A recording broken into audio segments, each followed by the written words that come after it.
नमस्कार दोस्तों, चलिए जानते हैं झारखंड की राजनीति से लेकर गांव तक की 25 से बड़ी खबरें। लेकिन उससे पहले आप इस चैनल पर नए हैं तो सब्सक्राइब जरूर कर लें। झारखंड के मुख्यमंत्री हेमंत सोरेन की सवन अवहेलना से जुड़े मामले में झारखंड हाईकोर्ट से अहम अपडेट मिला है। हाईकोर्ट ने एमपी एमएलए केस नंबर 2/2024 को रद्द करने की मांग वाली याचिका को खारिज कर दिया है, जिससे निचली अदालत की कार्रवाई जारी रहेगी। अदालत ने दोनों पक्षों की दलीलें सुनने के बाद कहा कि इस मामले में हस्तक्षेप का कोई आधार नहीं है, इसलिए याचिका स्वीकार नहीं की जा सकती। झारखंड लोक सेवा आयोग की संयुक्त सिविल सेवा परीक्षा 2 से जुड़े वर्चित मामले में अब प्रवर्तन निदेशालय की एंट्री हो गई है। ईडी ने इस परीक्षा से जुड़े बड़े मामले का लेन देन की आशंका जताते हुए ECIR दर्ज की है, जबकि इस प्रकरण की जांच पहले से ही CBI कर रही है। लंबे समय से चल रही इस जांच प्रक्रिया के बाद अब ईडी की कार्रवाई से मामले में नई हलचल और सख्ती के संकेत माने जा रहे हैं। 69वीं राष्ट्रीय स्कूल खेल प्रतियोगिताओं में झारखंड के खिलाड़ियों ने शानदार प्रदर्शन करते हुए राज्य का नाम रोशन किया है। मणिपुर में आयोजित तीरंदाजी प्रतियोगिता में झारखंड को 1 रजत और 2 कांस्य पदक मिले, जबकि रांची में हुई ट्रैक साइकिलिंग प्रतियोगिता में खिलाड़ियों ने 2 स्वर्ण पदक जीतकर दबदबा कायम किया। इस प्रदर्शन से साफ है कि झारखंड के स्कूली खिलाड़ी राष्ट्रीय स्तर पर लगातार मजबूती से अपनी पहचान बना रहे हैं। पश्चिमी सिंहभूम के मझगांव प्रखंड क्षेत्र में एक जंगली हाथी की मौजूदगी से ग्रामीणों में डर का माहौल बन गया है। बताया जा रहा है कि यह हाथी हाल के दिनों में कई गंभीर घटनाओं से जुड़ा रहा है, जिस कारण वन विभाग ने सीमावर्ती इलाकों में हाई अलर्ट जारी कर दिया है। वन विभाग की टीमें ड्रोन और आधुनिक ट्रैकिंग सिस्टम के जरिए निगरानी कर रही है और लोगों से अपील की गई है कि वे रात में बाहर न निकले और किसी भी स्थिति में खुद कार्रवाई करने के बजाय तुरंत विभाग को सूचना दे। भारतीय जनता पार्टी ने झारखंड इकाई की कमान राज्यसभा सांसद आदित्य साहू को सौंप दी है। रांची में हुए कार्यक्रम में उन्हें निर्विरोध प्रदेश अध्यक्ष घोषित किया गया, जहां उन्होंने बाबूलाल मरांडी की जगह ली। अब उनके सामने संगठन को जमीनी स्तर पर मजबूत करने के साथ आने वाले शहरी निकाय चुनावों में बेहतर प्रदर्शन करना पहली और अहम परीक्षा मानी जा रही है। प्रवर्तन निदेशालय के रांची स्थित क्षेत्रीय कार्यालय में हुई पुलिस कार्रवाई को लेकर झारखंड की राजनीति गर्मा गई है। नेता प्रतिपक्ष बाबूलाल मरांडी ने इसे पुलिसिया दबाव की कार्रवाई बताते हुए आरोप लगाया कि यह पूरे मामले को प्रभावित करने की कोशिश है। वहीं झारखंड मुक्ति मोर्चा के केंद्रीय प्रवक्ता मनोज पांडे ने पलटवार करते हुए कहा कि पुलिस ने अपने अधिकार क्षेत्र में रहकर कार्रवाई की है और ऐसे बयानों को गंभीरता से लेने की जरूरत नहीं। रांची के मोरहाबादी मैदान में मकर संक्रांति के अवसर पर नमो पतंग महोत्सव का भव्य आयोजन किया गया। कार्यक्रम का उद्घाटन संजय सेठ ने किया, जहां बच्चों के बीच पतंग वितरण के साथ जरूरतमंदों को कंबल और खिचड़ी दी गई। रक्षा राज्य मंत्री ने कहा कि यह आयोजन देशभक्ति, सेवा और सामाजिक समरसता का प्रतीक है, जो भारतीय संस्कृति और सेना के प्रति गर्व का संदेश देता है। जमशेदपुर में मकर संक्रांति के अवसर पर टूसू पर्व को लेकर भव्य टूसू मेले का आयोजन किया गया। सोनारी दोहमुहानी में इस आयोजन में पारंपरिक ढोल नगाड़ों के साथ ग्रामीणों की भारी भागीदारी रही और बेहतर सजावट वाली टूसू मूर्तियों की पुरस्कृत किया गया। कार्यक्रम में जनप्रतिनिधियों ने टूसू को झारखंड की सांस्कृतिक धरोहर बताते हुए इसके संरक्षण और आपसी भाईचारे का संदेश दिया।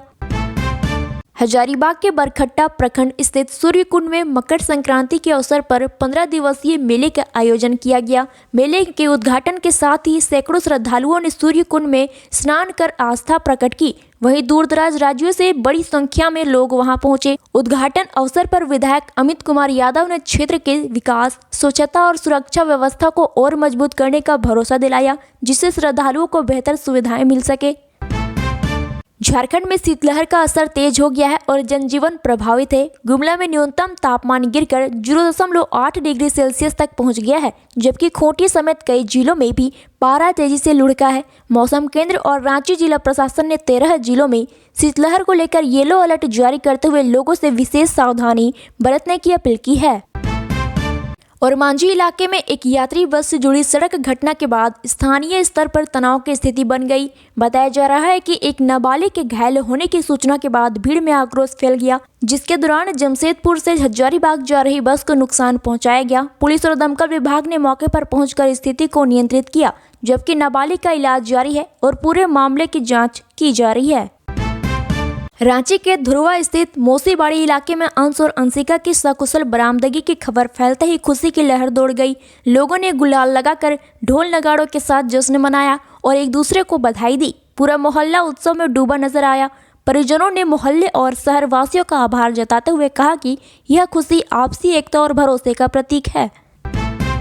रांची में उपायुक्त मंजूनाथ भजंत्री की अध्यक्षता में विकास और स्वास्थ्य से जुड़ी योजनाओं की समीक्षा बैठक आयोजित की गई। बैठक में डीएमएफटी, आयुष्मान भारत स्वास्थ्य अवसंरचना मिशन, सांसद विधायक निधि और 15वें वित्त आयोग से संचालित योजनाओं की प्रगति पर चर्चा हुई, जहां कई कार्य अधूरे पाए गए। उपायुक्त ने सभी विभागों को निर्देश दिए हैं कि तय समय सीमा में गुणवत्तापूर्ण तरीके से काम पूरे किए, ताकि स्वास्थ्य, शिक्षा, पेयजल और सड़क जैसी सुविधाओं का लाभ आम लोगों तक समय पर पहुंचे।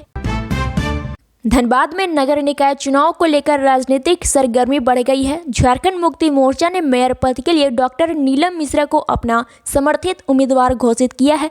पार्टी नेताओं के मुताबिक चुनाव भले ही गैर दलीय हो, लेकिन जम्मुओं का पूरा समर्थन डॉक्टर नीलम मिश्रा को मिलेगा। उम्मीदवार ने जनता से समर्थन की अपील करते हुए स्वच्छता, बुनियादी सुविधाओं और शहर के समग्र विकास को प्राथमिकता देने का भरोसा दिलाया।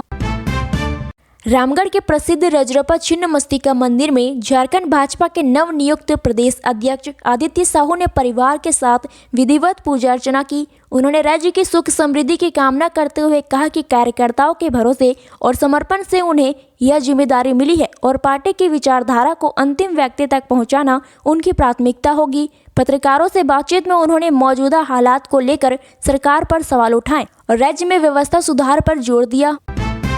झारखंड में निपाह वायरस को लेकर सतर्कता बढ़ा दी गई है। राष्ट्रीय स्वास्थ्य मिशन झारखंड ने सभी सिविल सर्जनों को जरूरी दिशा निर्देश जारी करते हुए निगरानी और तैयारी तेज करने को कहा है। बताया गया है कि पश्चिम बंगाल में सामने आए मामलों के बाद एहतियात जरूरी है। हालांकि फिलहाल झारखंड में कोई मामला दर्ज नहीं हुआ है। स्वास्थ्य विभाग ने लक्षण दिखने पर तुरंत जाँच, ट्रेवल हिस्ट्री के आधार पर स्क्रीनिंग और आम लोगों से सावधानी बरतने व केवल आधिकारिक सूचनाओं का भरोसा करने की अपील की है।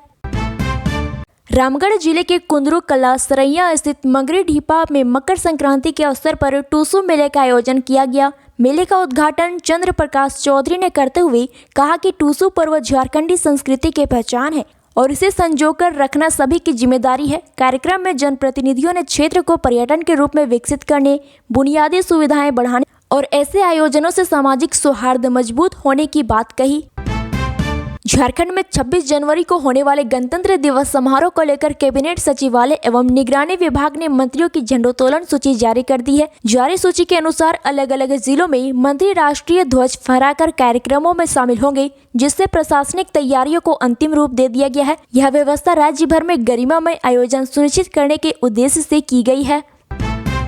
झारखंड अब वैश्विक स्तर पर क्रिटिकल मिनरल्स के पावर हब के रूप में उभरने की तैयारी में है। राज्य सरकार विजन 2050 के तहत खनिज संपदा, तकनीक, नीति सुधार और पर्यावरण संतुलन के साथ दीर्घकालीन निवेश का रोडमैप दुनिया के सामने रखने का जारी किया है। मुख्यमंत्री हेमंत सोरेन के नेतृत्व में झारखंड दावोस में होने वाले विश्व आर्थिक मंच और यूनाइटेड किंगडम यात्रा के दौरान वैश्विक निवेशकों व नीति निर्माताओं से संवाद करेगा। सरकार का कहना है कि राज्य में मौजूद लौह अयस्क, तांबा, बॉक्साइट और अन्य क्रिटिकल मिनरल्स स्वच्छ ऊर्जा, इलेक्ट्रिक वाहन, ग्रीन स्टील और आधुनिक उद्योगों के लिए अहम भूमिका निभाएंगे, जिससे रोजगार और सतत विकास को बढ़ावा मिलेगा।